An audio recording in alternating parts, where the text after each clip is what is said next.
Hello বন্ধুরা, আজকে গরমের আরেকটা তৃপ্তিদায়ক রেসিপি আপনাদের সামনে আমি শেয়ার করছি। সেটা হচ্ছে দেখুন মাছের টক। এখানে আমি 2 পিস পোনা মাছ নিয়েছি। শোল মাছ হলে ভালো হয় বা অন্যান্য মাছ হলেও আর ভালো হয়, তবে আমি 2 পিস পোনা মাছ নিয়েছি, এটা ভালো লাগবে। এবার দেখুন আমি কী করে এটা তৈরি করছি।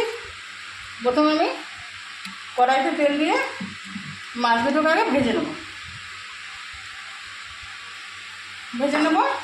আর এখানে দেখুন একটা আম আমি কেটে রেখে দিয়েছি।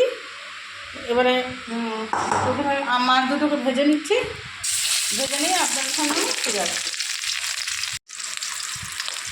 দেখুন মাছগুলোকে আমি ভেজে নিয়েছি, এবার আমি তুলে নেব।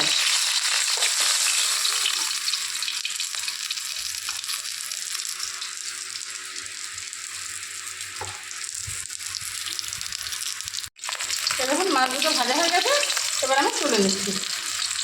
মাছ দুটো আমি তুলে নিলাম। এবার দেখুন ওর মধ্যে একটা শুকনো লঙ্কা আর একটু সর্ষে ফোড়ন দিয়ে দিলাম। নিয়ে এবার আমটাকে দিয়ে নুন হলুদ দিয়ে আমি ভাজা ভাজা করে নেব। 2 পিস মাছ, বেশি দেবো না আম। এবার একটু নুন হলুদ দিয়ে ভাজা ভাজা করে নিয়ে নিচ্ছি।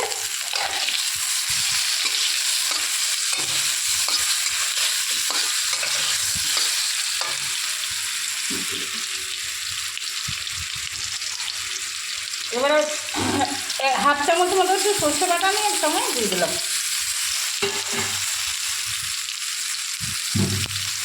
দিয়ে নাড়াচাড়া করে নিলাম,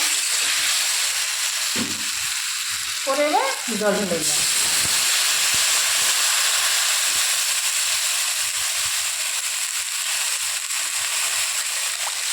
তারপর ফুটে উঠুক, তারপর ফিরে আসছি। তো দেখুন বন্ধুরা, ঝোলটা পুরো ফুটে উঠেছে। এবার মাছগুলোকে দিয়ে দিলাম।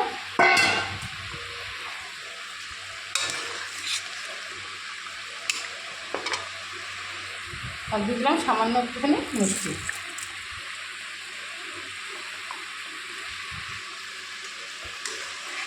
এবার আরও 2-1 মিনিট ফুটিয়ে আমি ঝোলটা নামিয়ে দেবো। আমগুলো একটু ভেঙে ভেঙে দেবো, একটু গ্রেভি মতো হবে। গরমকালে এরকম মাছের টক খেতে খুবই ভালো লাগে। ভিডিও যদি ভালো লেগে থাকে লাইক, কমেন্ট, শেয়ার, সাবস্ক্রাইব করতে ভুলবেন না। ধন্যবাদ বন্ধুরা, আমি নামিয়ে নিয়েছি।